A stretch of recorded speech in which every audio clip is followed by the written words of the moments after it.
So upcoming Friday nights, me and the degenerate boys that we are, we're coming back with the betting show. You look at the way he bounces off tacklers, the way that he keeps his eyes downfield, his vision, his ability to find holes, his pass catching ability, right? Because he had. In my lifetime, I'd put him at probably around the 2 area, with again the only other person up there being King Ricky. Anthony Richardson or Caleb Williams at the 111. Yeah.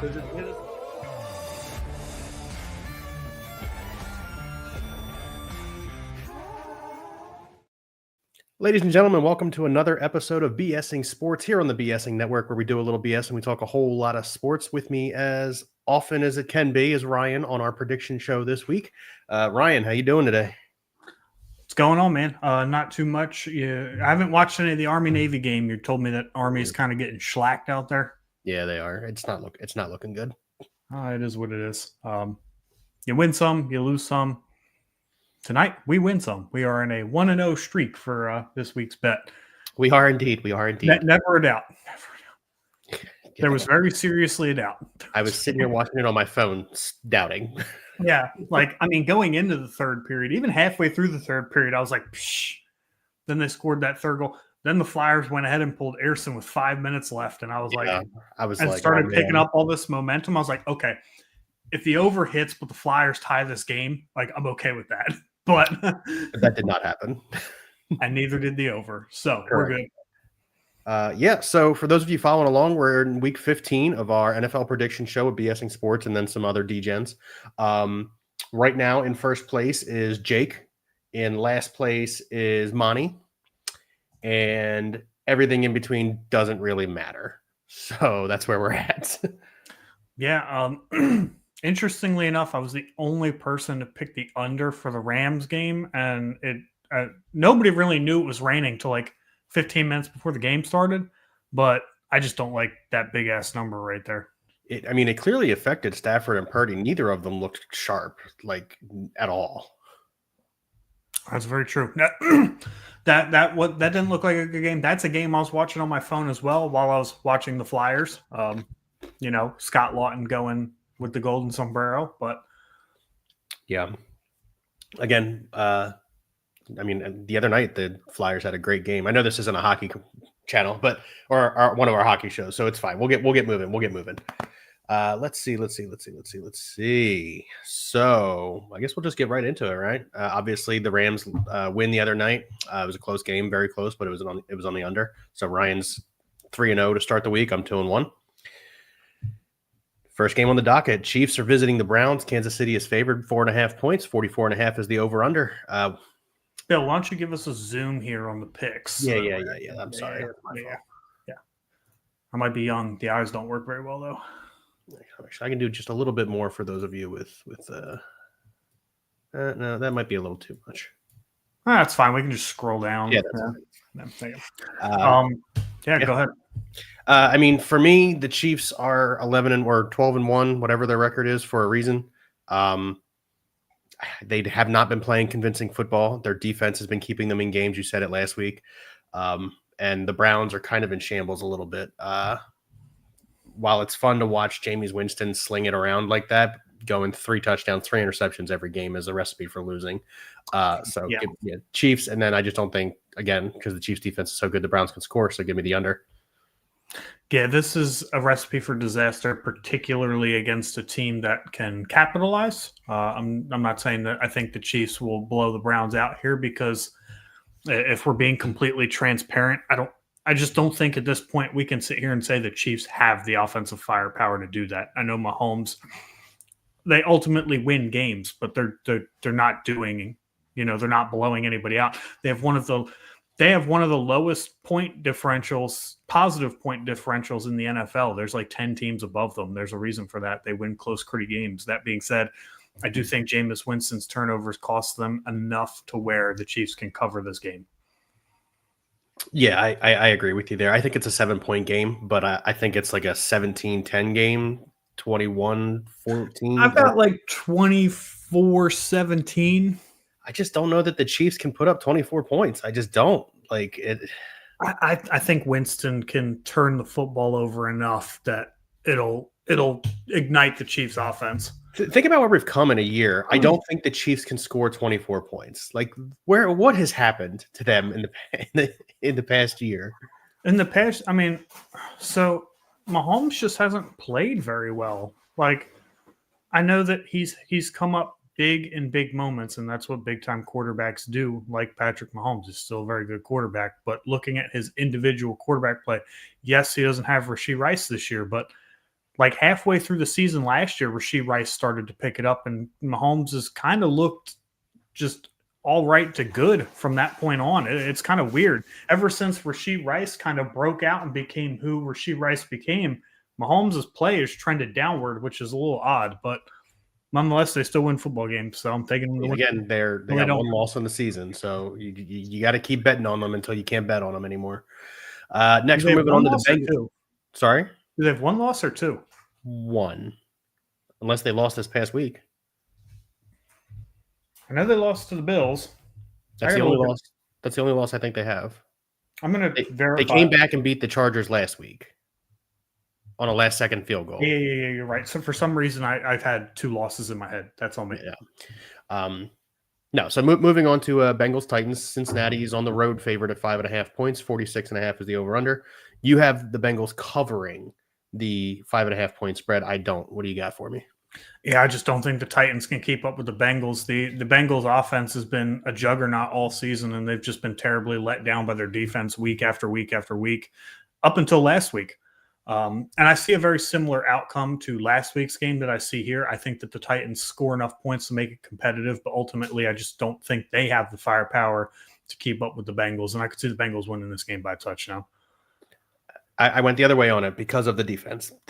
You're talking Joe Burrow is in the MVP conversation. The team is in a playoff spot if the defense isn't full of holes, right? That's just a really bad defense. If the Bengals run the table here, right, and go 9-8 and make the playoffs with the way Burrow's played this year, how much MVP chatter should he get? Because I would say as of right now, Josh Allen's the runaway favorite. That's what the sports books have. But do you think Burrow has a chance at catching him with the numbers if they make the playoffs? No, because not that he's played poorly all year, because he really hasn't. But when you look at everything around Joe Burrow versus what isn't around Josh Allen, I think it still leans Josh Allen. And that's just how I feel about it. Now, obviously, I made a really big push for Saquon Barkley on our Eagles recap show over on Tuesday night or Thursday night, whatever we did it, because I ended up having a crazy work week. I said Saquon Barkley, if he breaks the Dickerson and if he breaks the Chris Johnson record, that he should definitely be getting the MVP. But in the specific scenario that you just gave, I still think it's Allen because of what's around Allen versus what's around Burrow. I also think it's Allen. I just wanted to pose the question to see what your thoughts were on it. And we talked about it the other day, but I think even if Barkley breaks the records, I think Josh Allen still wins MVP. That's just my take on that. Yeah, we've talked about it. We don't like how it's a quarterback-driven award anymore. But like I said, the only way Saquon's winning it over Josh Allen is A, if Josh Allen completely collapses here in the last 5 weeks, or I'm sorry, last 3 weeks, 4 weeks, and B, if Saquon Barkley breaks the records. That's the only scenario in which I see Josh Allen not winning MVP. One thing we didn't touch on the other day, and we can touch on it when we get to their game, but the Eagles did clinch a playoff spot. We spent all day Thursday kind of shitting all over them, but they did clinch a playoff spot. They played like crap. I mean, they deserve to be shit on that particular day. Let's see. Where are we? Commanders are visiting the Saints. Washington on the road is favored by 7.5 points. 43.5 is the over/under. You took the over. I was interested in that simply because Carr is obviously out for the rest of the season. Yeah, the Commanders' defense has been kind of spotty this year too, but I also see an avenue where the Commanders' offense kind of runs it up a little bit. Okay. Yeah, I think one of those two things is very plausible. That being said, to your point, Carr is out, and it is going to be Jake Haener, I believe. But 7.5, we both took no cover. I think you'll agree with me. That's a trap line. I don't ever bet over on 7.5. That too many things can happen. It's the NFL. The talent, competition is like this close, no matter how bad the teams look. Yeah. See the 11-2 Eagles and the absolutely embarrassing Carolina Panthers game. Anything can happen. So 7.5, I always pick no cover. That's kind of like my threshold for where I stop picking cover. Hey, that's a fair statement. I obviously, again, not the cover. I agree. Complete trap. I took the under simply because with Derek Carr not in, I think the Commanders can score 28 to 33 on their own. I don't know that the Saints are scoring 10 points. So that's where my head was on that one. Yeah, I know Marshawn Lattimore made some interesting comments. So he was traded from the Saints to the Commanders earlier in the season. And he made a comment saying, something along the lines of, I'm going to make them show why they shouldn't have traded me. It's like, bro, you went from a team that has like 10 losses to a playoff team. Like, why would you want to show them? Why would they regret that? Like, why would you want to make them regret that? Also, didn't they get like a second or third round draft pick for him? Like the Saints are perfectly fine. The Saints got a pretty good return. I think it was a couple day 3 picks, if I'm not mistaken. But still, like, what are you mad at the Saints for? Like, sure, maybe you did want to finish your career out in New Orleans, play for one team. That kind of sucks. But if I'm me, I'd rather just go to a good team that's actually going to be in the playoffs. Yeah, because the last time Lattimore wouldn't have been on the team when they won in 2010, right? Or 2009, whatever year the Saints won. Lattimore would have been definitely not on the team at that point. So he's never won after that. Yeah, so he's never won a Super Bowl. I guess, I mean, just for the sake of saying that he wanted to stay with the Saints his entire career. Like, I mean, I understand that. That's pretty cool. But I'd be happy that I went to a playoff team. But again, at the end of the day, it's just a business. The Saints didn't intentionally screw you, dude. Like, it's just a business. Yeah, at least they traded you to a decent team. They could have sent you to anybody. They could have sent you to the Panthers. Like, they literally could have. Panthers, Raiders, Giants. You could be on one of those teams right now. Yeah. Yeah, that would have went over well. Then you could say, okay, like, I'm a little pissed. Yeah, exactly. Next, we have speaking of the Giants, we have the Ravens visiting the Giants. Ravens are favored by 14.5. Oh, my God. Oh, that was when the line opened. I think it's at 16.5 now. Is it? Well, Ravens and Giants. Baltimore's favored by 14.5. 43.5 is the over-under. You and I obviously agree on this. That is a trap number, 14.5. You're talking they win by more than 2 touchdowns. No way. No cover on that. And I don't think the Giants can score. So, yeah, I'm not going to say no way. Like, it is definitely possible it can happen. But at the same time, I'm not betting on that to happen. That's too much in the NFL for me. That's just way too big of a spread. Even opening at 14.5, and now I just said it's at 16.5. Yeah, that's just too rich for me. It's an easy no cover. I also think it's an under, mostly because I don't think the Giants can score. But the Giants' defense has been like sneaky okay at times this year. Like, just like just good enough that they'll cover this spread. They are really, really weak in the run game. And I mean, this is an offense, much like the Eagles, that run with the quarterback and run with the running back. It could be a blowout, but I still don't think they win by more than 2 touchdowns. Like, a blowout to me is 10 to 14 points. Like, that's my opinion on the NFL. Oh, right? Yeah. In the NFL, yeah, that's absolutely a blowout. Yeah, I just don't think the Giants can score. I mean, they're still running Tommy DeVito out there, right?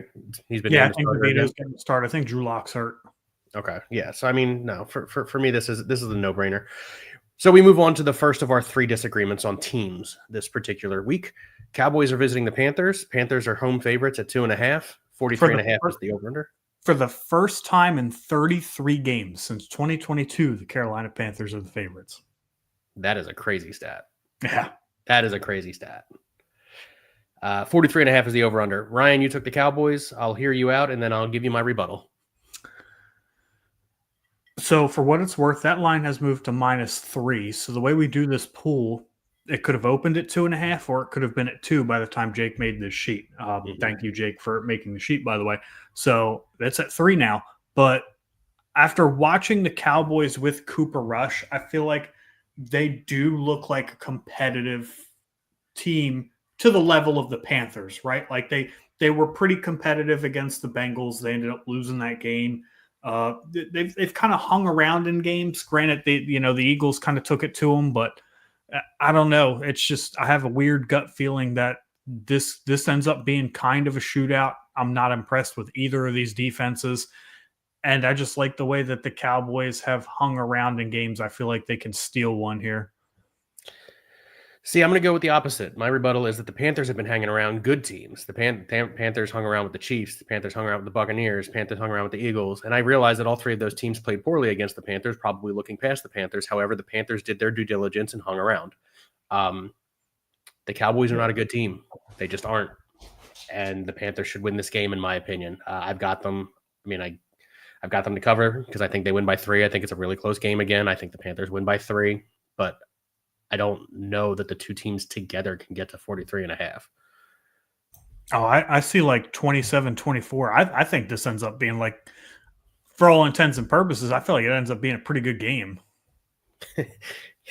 A good game. So my view on a good game in the NFL, like, most people think Bills and Lions. They're like, oh, that's going to be a great game. And I'm sure it will be. But for me, it's two teams that are about in the same tier. Like the Texans-Dolphins game could also be a very good game. And they're not the Bills and Lions. The Cowboys and Panthers, they're kind of right there in the same tier. That could end up being a pretty good game. That's how I view a good game. To me, it's not necessarily – it doesn't always have to be top teams. It's just got to be two opponents like right around each other. All right, that's fair. And you're right. It could end up being a good game between those two teams. You're right. Like I said, the Panthers, they keep hanging around good teams. The Cowboys are kind of playing at the same level of whatever team is in front of them. So I think the Panthers come out on top. New York Jets are visiting the Jacksonville Jaguars. These are two not good teams. Jets are favored on the road at 3.5. 40.5 is the over-under. Obviously, Trevor Lawrence is not playing. Mac Jones has been serviceable, I guess. He's actually looked okay at times. At times, it's much like when he was in New England. At times, Mac Jones looked decent, and that's what they're getting out of him. Yeah, I took the Jets not to cover in the over. 24-21 I was looking at. That's all I got. Yeah. I'm not a big fan of 3.5 either. Tells me it's probably going to be a field goal kind of game. But I almost had half a mind to take the Jags in this game. So did I.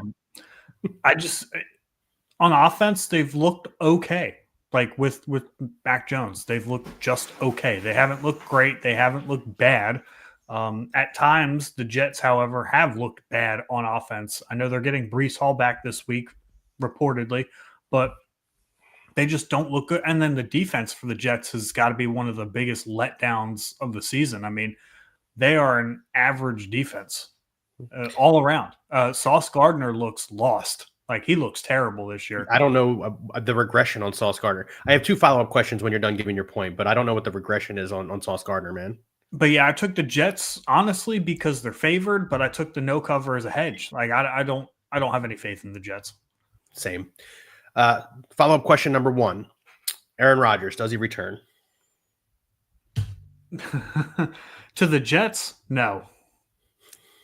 I don't think there's any way he comes back to the New York Jets. Does he return to football? That's 50-50 for me. He said he's leaning toward that, but I mean, wait till he goes in his dark room for 3 days, doesn't talk to anybody, and gets his sassafras root or whatever the fuck that is that he's doing over there, getting high as shit, and then we'll figure it out from there. But I don't think there's any way he's a New York Jet in 2025. No, you're gonna laugh. I think he's a Giant in 2025. I don't think that either. No? Who do you think he goes to? I think he's got to go to a team where like they're not in an obvious position to draft a quarterback, but they need one. Thinking of teams, the Cowboys. No, he'd be a backup. They already paid Dak. That's a good point. Yeah, but Dak's terrible either way. Anyway, second follow-up question. What about the Browns? I don't think the Browns have their pick. That's a good point. Yeah, the Browns. Okay. Second follow-up question. Doug Peterson, because of the injuries to Trevor Lawrence throughout the season, does he keep his job? I don't think he should, but I think he will. I have a follow-up to that. There's like an unwritten rule in the NFL when your starting quarterback gets hurt, basically everything's absolved at that point. And it hasn't really just been the quarterback this year. Trevor Lawrence has missed time, multiple games. Travis Etienne's missed multiple games. Christian Kirk's on IR. Do I think he should keep his job? No, because I don't think he should have kept his job when Trevor Lawrence was healthy. But I feel, there's gonna be like either a report that they mutually part ways or something along those lines. But I don't. There's something in my gut saying like, no, he's gonna keep his job. One more follow-up. Yeah. If the Jaguars organization goes to him and said, you can keep your job, but Press Taylor is out. Well, so the Eagles kind of did the same thing, and he ended up being out. So this is, this is a classic case of fool me once, shame on you. Fool me twice, shame on me. Like Press Taylor, man, Doug Peterson, I would commit crimes with Doug Peterson because this guy has got to be the most loyal dude ever. Like Press Taylor is an anchor to Doug Peterson. Like Doug Peterson could have been a very good head coach in the NFL if he just let Press Taylor go. Yeah. Like Press Taylor is not a good play caller. He's not a good quarterback coach. He's not a good passing game coordinator. There's nothing that Press Taylor does well. And yeah, think about the two quarterbacks that he's ruined in the NFL. Obviously, Doug Peterson is the one who's going to go down in infamy for them, but Carson Wentz had his worst statistical career with Press Taylor, was calling the offense. And now Trevor Lawrence, I know he's been injured a lot, but also looked really bad with Press Taylor calling the offense. It's a scenario where if I'm Doug Peterson, I got to look at the whole scope at this point. Like you're talking, we've got 7 years of evidence of Press Taylor just being freaking awful. Like cut him loose, dude. Yeah, it just isn't going to work, man. He is an anchor to your career. Yeah.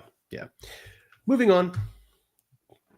Second of our three disagreements. Oh my goodness, I stuttered the whole way through that. Second of our three disagreements on teams this week. Dolphins are visiting the Texans. Texans are home favorites at 2.5 points. 46.5 is the over/under. I took the Dolphins. You took the Texans. Fire away. Yeah, I'm trying to be a man about things, and when the spread is less than 3, I'm trying to pick the team if they're favored to cover. But this is, again, obviously I picked this as a hedge. Like, I'm not going to predict that the Texans only win by 2 or 1 points. This is clearly a hedge bet. This is clearly me looking at the standings going, I can kind of, run 500 the rest of the season and not have to buy a stinking Cowboys shirt. Yeah.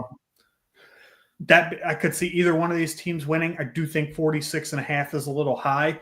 And it's kind of teams of opposites, right? Like, you look at the Texans and CJ Stroud's not playing particularly well. Sophomore slump, yeah. But the rest of the Texans are. Joe Mixon's had a pretty good season to this point. Nico Collins is coming back, another week off injury. But the flip side to that is Tua was playing really well, but somehow the Dolphins aren't. Like the defense that was very good when Tua was out is all of a sudden average. Tyreek Hill, Jalen Waddle, they've come on, statistically the last couple of weeks, but there's just something about the offense of the Dolphins that doesn't look like they're in the tier that they should be. Yeah. I mean, obviously I took the Dolphins here. I'm right there with you. I take the under as well. I think this game could go one way or the other. For me, I think I said this the other night on the Eagles recap podcast. I don't remember how we got to the Dolphins, or maybe I said it last week with Jake. The reason the Dolphins offense doesn't look good is because Mike McDaniels has not changed up the game plan in 3 years. Defensive coaches are looking at the film and they're going, I saw this 2 years ago. I know how to stop it now. Like, this isn't a big deal. Mike McDaniels has done nothing to change anything up in 2 seasons. And as a result, the Dolphins, Tua is playing well, but the Dolphins as a whole are not, because they're giving you the middle of the field. They're giving you these 5-10 yard plays, but they're not letting you get in the end zone, and you're not going to win kicking field goals. Two other things to point out about the Dolphins offense too. Number one, they're small. Like that entire team is built for speed. They have no size whatsoever outside of Jonnu Smith. They have no size on the field. They're going to get bullied by guys who are stronger than them. The second piece to that is Raheem Mostert scored 21 touchdowns for you last year. I get it. He's 31 years old now, 32 years old, and he had a fumble like a few weeks ago. But he's a veteran in the NFL who has done really well in your offensive scheme, and he basically just doesn't exist anymore. Like, I just feel like it's a terrible mismanagement. To your point, Mike McDaniels not making any real changes except for the changes that he doesn't need to be making. Exactly. All right, moving on. We've got the Colts visiting the Broncos. Broncos are home favorites at 4.5. I think that's up to 6.5 now. 4.5 was low. 4.5 is real low. I think they clear a touchdown in this game. 44.5 is the over-under. We both took the Broncos. We both took them to cover. We both took the over. I guess we're feeling the same way about it. While the Colts have hung around, they haven't hung around enough. That's pretty much what they have. 27-20. I know the the Broncos defense is very good, but Anthony Richardson has looked very good since coming back from his benching. So I think that the Colts offense is at least moving in the right direction. I just don't think they have what it takes to hang with potential offensive rookie of the year, Bo Nix. I would agree with that. Bills, this is going to be the game of the week. These next two are the two games of the weeks, if you're asking me. Bills at Lions. Did that get flexed? No. It's a 4:05 game, and then the Eagles Steelers are 4:25. Yeah. Okay. Go fucking figure. I'm not going to be able to watch it. Shit, I'm going to fucking figure it out. Bills visiting the Lions. Detroit is favored by 2.5 at home. 53.5 is the over/under. Bills coming off that loss in Los Angeles. I think they come back. They get on the horse. They get a win here. I got the Bills going over. And according to Shannon Sharp, that loss was on Josh Allen, who scored 6 touchdowns. Hold on, before you. I'm sorry. I have to rant on this just a little bit. If I'm not mistaken, Josh Allen didn't turn the football over. He got the offense 6 total touchdowns. Defense gives up. There was a blocked punt, so the defense gives up 37 points, and Josh Allen is the reason they lose that game. There is not a dumber take on the planet from anybody, and this guy's getting paid millions of dollars to sit here and do exactly what you and I are doing every Saturday night. It's freaking ridiculous. What a dumb fucking take.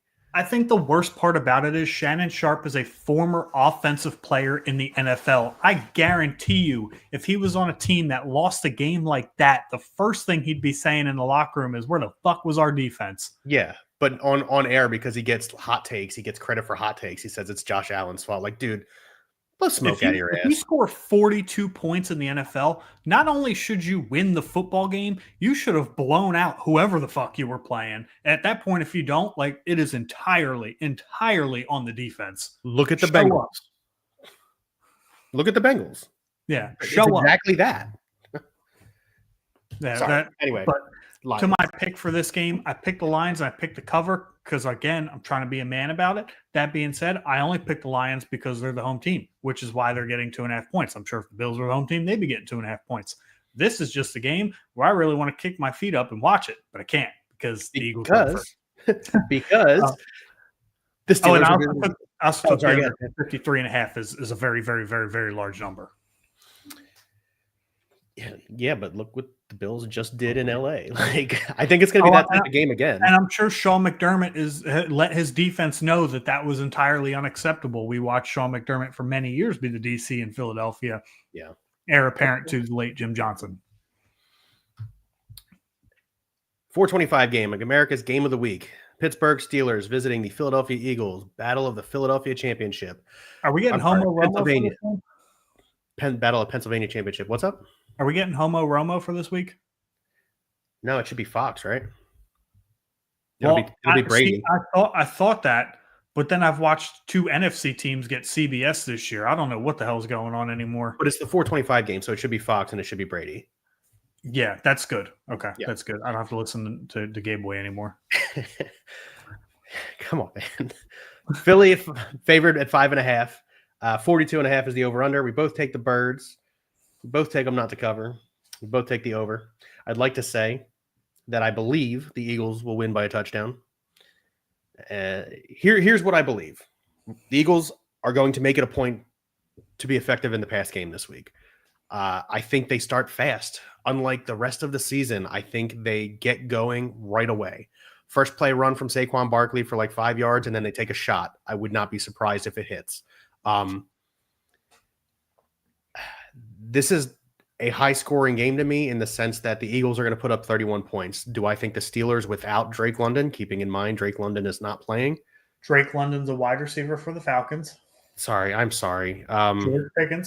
George Pickens is not playing. Sorry. That's my bad. They were drafted the same year. Who cares? Anyway. Big L. Anyway. Either way. Pickens is not playing, and Russell Wilson has relied a lot on Pickens. I don't think the Steelers can. I think it's a 31-28 game. I think it's a close game. I do. I do think it's a close game, but I got the Eagles. Oh, I also think it's a close game. I do think that the Eagles start out fast, but what I would like to see on the first play, you remember Vic to Jackson, 88 yards against the Redskins? Awesome. Yeah, I would like to see something like that. Now, granted, I don't think Hurts has that same kind of arm strength, but same kind of play. We have dynamic playmakers that can get it done. Yeah. Make a statement. Yeah. Like get the ball to AJ early. Make a statement. Say, hey, everything's good here. We're all fine. I would agree. Feed AJ really early. Yeah.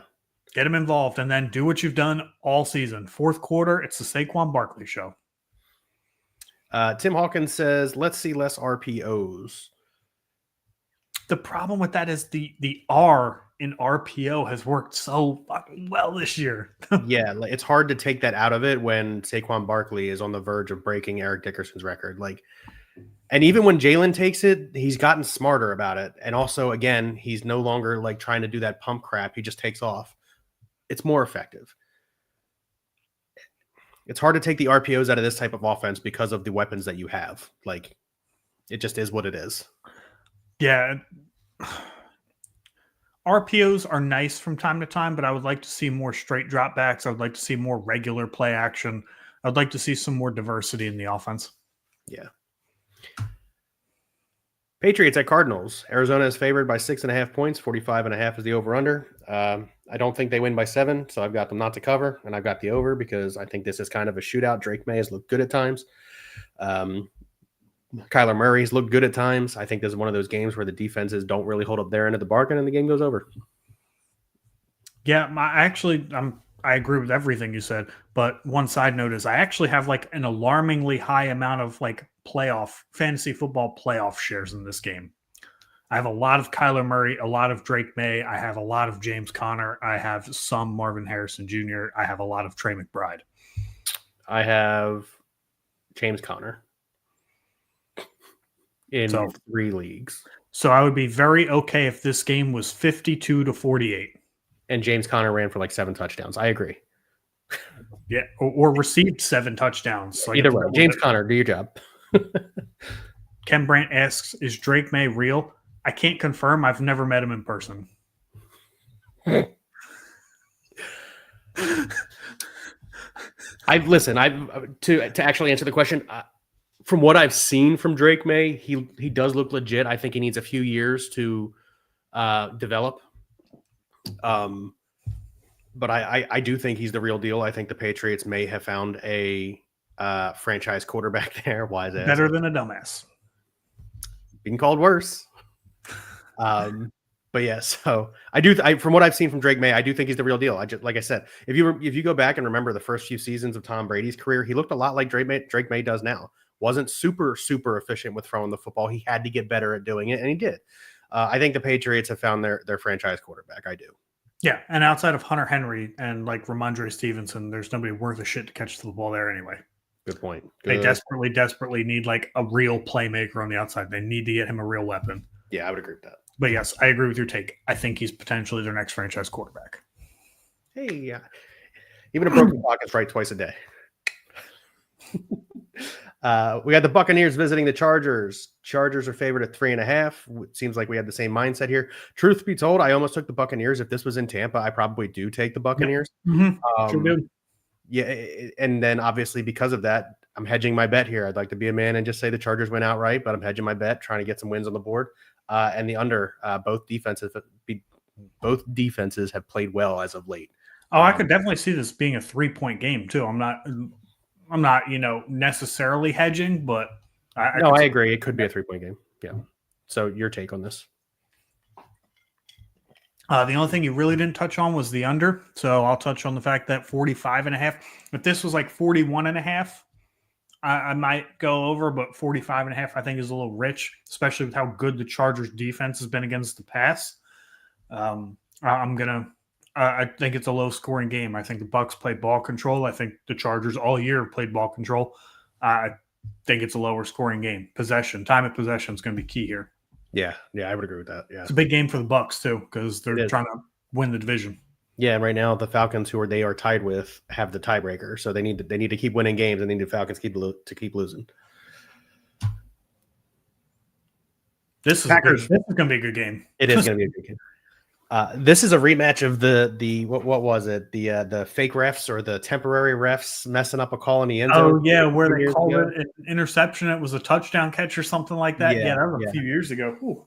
Packers visiting the Seahawks. Packers on the road are favored by 3.5 points. They have been playing pretty good. 45.5 is the over-under. You and I both say Seahawks, and we both say the over. I'll let you go first. Fun fact, our first joined bet that hit was the Packers and Seahawks playoff game where Aaron Rodgers threw 2 touchdowns to Devontae Adams, and Aaron Jones had 2 rushing touchdowns. That is correct, yeah. Yeah. We bet on Aaron Jones's carries. That was the sweat. Yeah. That was a 4-leg parlay. Packers, Seahawks. I went dangerous. I picked the Seahawks because they're home. I do think the Packers are a good team. I think Jordan Love, a little careless with the football at times, but I think he's playing great football, despite the fact that his weapons have kind of been rotating in and out. I just like the Seahawks, man, and I like the offenses on both sides. I think that this goes to the moon. Who is Anonymous Dumbo Octopus? Somebody just jumped into the document and is now highlighting my pick here. You know what? I've seen this before. I'm wondering if this is what happens when people log on with their phone. Yeah, that might be it. Okay, that's fair. Oh, yeah. No. It's Monty. Is it too late to change picks? Yeah, Monty, I know I saw what you wrote. I don't need you to change mine, dude.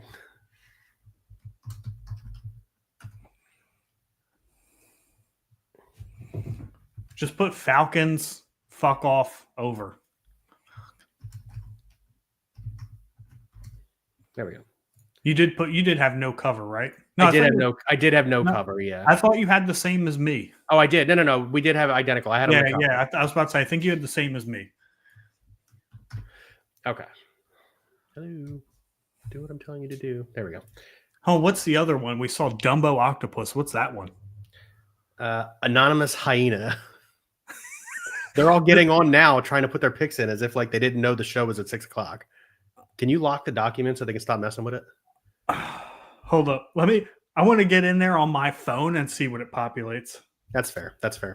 My take on the Seahawks is they're the home team. If this was on here's Ryan Swift. Yeah. Maybe these guys just aren't built like that. I don't know. Maybe. Anyway. Seahawks are the home team. It's pretty much where I went with this one. I do see this game going either way. The Hawks obviously are in a tight division battle. The Rams now playing really well, getting healthy, or kind of breathing down their necks. But no, give me the Seahawks here as the home team and the over because I think it's a shootout. Pretty blunt, pretty standard. Yeah. I'm the same way. I'm taking the Seahawks because they're the home team. That's the logic. No real numbers involved in that one. Correct. Next game on the docket is the Bears visiting the Vikings. Minnesota, the home team favorite at 7.5. 43.5 is the over-under. You went with your typical anything over 7. I don't take them to cover. I went with the Vikings are a good team and the Bears are getting better, but still relatively mediocre. I know. Well, we also saw the Bears take the Lions on Thanksgiving to a really close game. In the second half. The Lions defense in the second half of that game completely shut down. And so did Matt Eberflus. Yeah, definitely. He got fired for it. Yeah, he also he really doubled down on his decision. He's like, I wonder, do you think if Matt Eberflus admits that he fucked that up, like that he keeps his job? Probably, but you made a stupid decision in the game, and then you turned around, you watched what happened on film, and said, "Oh, I think I made the right decision." The ownership, the GM at that point was like, "Come on, no way." I mean, I don't blame him at that point, right? Because you can't make that mistake twice and believe like that it's the right thing to do. Yeah. Now, I didn't make the mistake twice, but if you believe that it's the right thing to do, you're going to make that mistake twice. Yeah, exactly. But yeah, so that's where we're at on that. So that's where I'm at on that with the Vikings to cover. And again, I know division games are weird, but the Vikings have just looked real good. The Vikings are like a fringe contender. So in the NFC, it's the Eagles and the Lions. And then like the Packers, Vikings, like those two teams for me specifically kind of teeter on the edge of like actual contender. If you ask me today if there's a route where they knock off the Lions or the Eagles, I'm like, yeah, I could see it. I would agree with that. Yeah. Your take on it, or are you good? No, I mean, outside of it being 7.5, and that's the reason I took no cover. I agree with everything you said. Now, Monty pretty much gave the sentiments about how we feel about this game, but the Falcons are visiting the Raiders. Falcons are favored on the road at 4.5 points. Aiden O'Connell is starting. 44.5 is the over-under.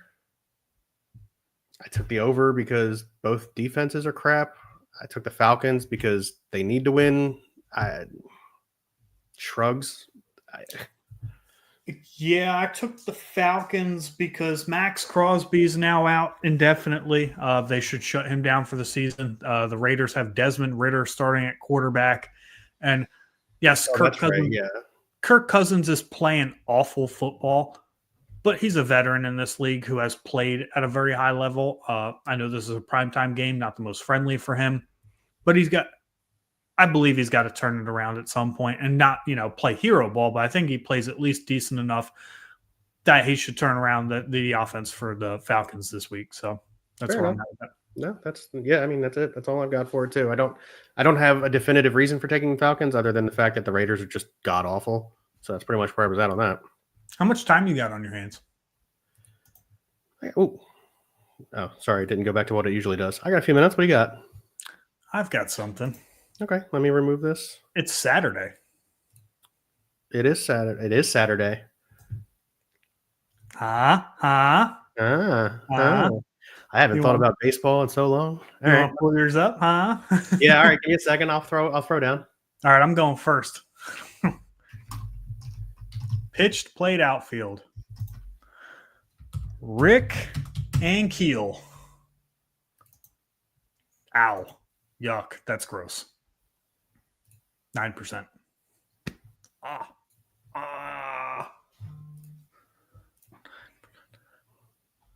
should have known that was going to be obvious. Rick Ankiel, one of the sad stories of baseball.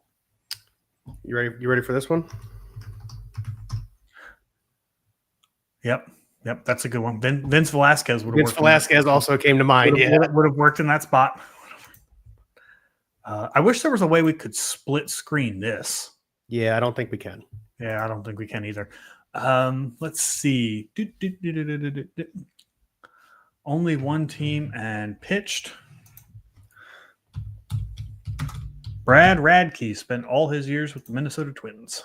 0.4%.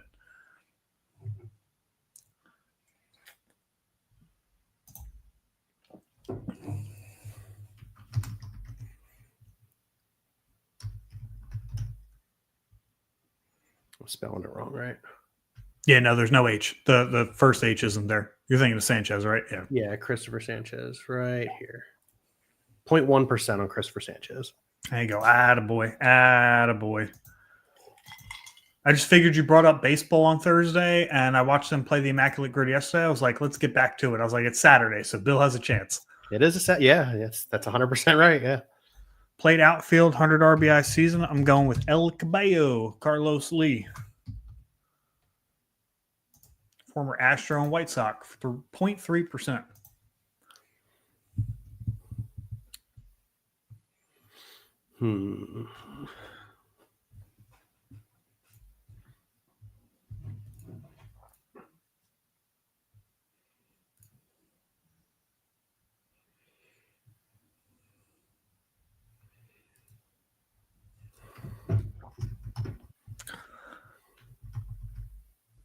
GE, yeah.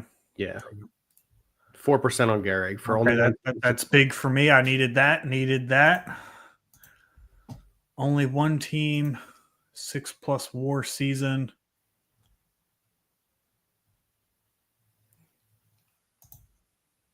That's a risk. I don't want to take that risk yet.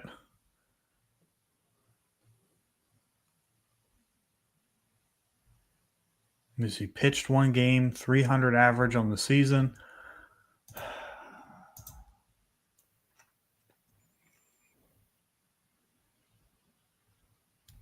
I have a name for that. It's going to be super obvious. Only one team, 100 RBI season.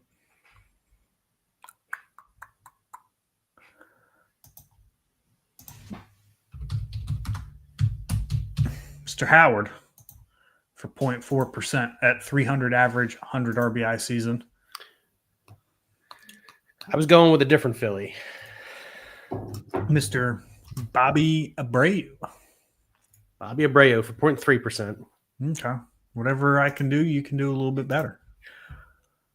Played Yeah, outfield. It's close right now. Yeah. This 9% here is screwing me, so you're up by 5 points. Yeah. 6 WAR, played the outfield.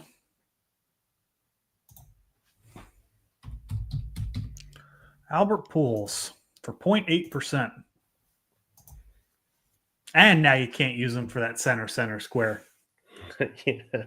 That's where I was going. That's the name that I had for that square too. So now I'm gonna have to dig deep into my bag to get another one. Mm-hmm. Okay. 100 RBIs, only one team.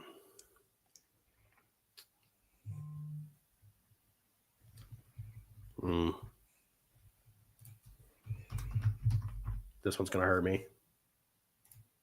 Oh, only 1% on Jeff Bagwell. I mean, there's probably like quite a few dudes that have done that. So that doesn't necessarily like surprise me too much.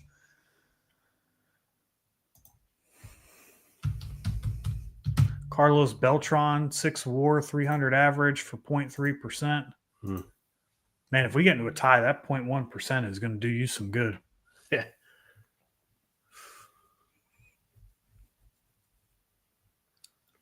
Played outfield, minimum 1 game, hit 100 RBIs in the season.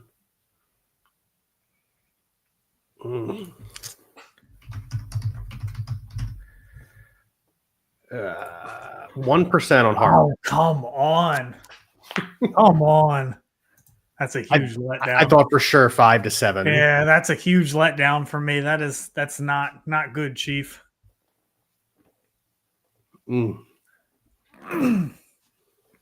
That center is going to get me. So if you got a name, I think you got me beat. 100 RBIs, only one team. Oh, what am I doing? My boy. No. Where'd you go? Carl Yastrzemski, but he's 3%. Fuck. Yeah, well, Williams is 3% too. Okay, that's good. That cancels. Only one team, 6 WAR season. Not him.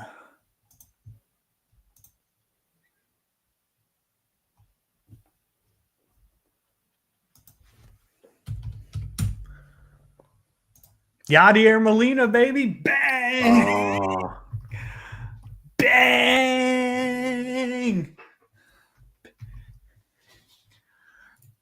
0.6 on Pete Rose. All right, here we go. Let me quick put this pressure on. Only one team, 6 WAR season.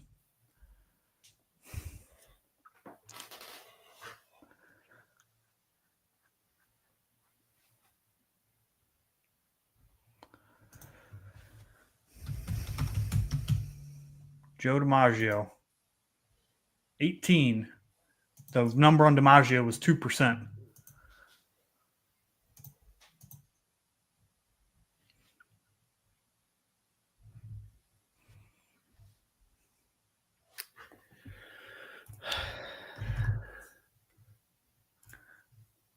You got me.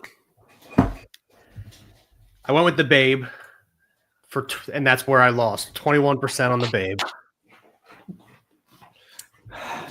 Ryan gets a win on Saturday. Bang. That's not very common. You usually get me on Saturday. Let's see the summary real quick here. So, I mean, Babe's got to be number 1. 3,000 players have qualified for that center square. That is. Let me see some of the. No, I'll do that on my own time. Yeah, I mean, there are a lot of names on this list. Yeah, let me see this. Most of them before the 70s. That makes a lot of sense. Yeah. All right. Well, it is what it is. Can't win them all, Chief. Nope, sure can't. All right. But that's going to do it for us here on BSing Sports, part of the BSing Network, where we do a little BS and we talk a whole lot of sports. Thank you and have a good night.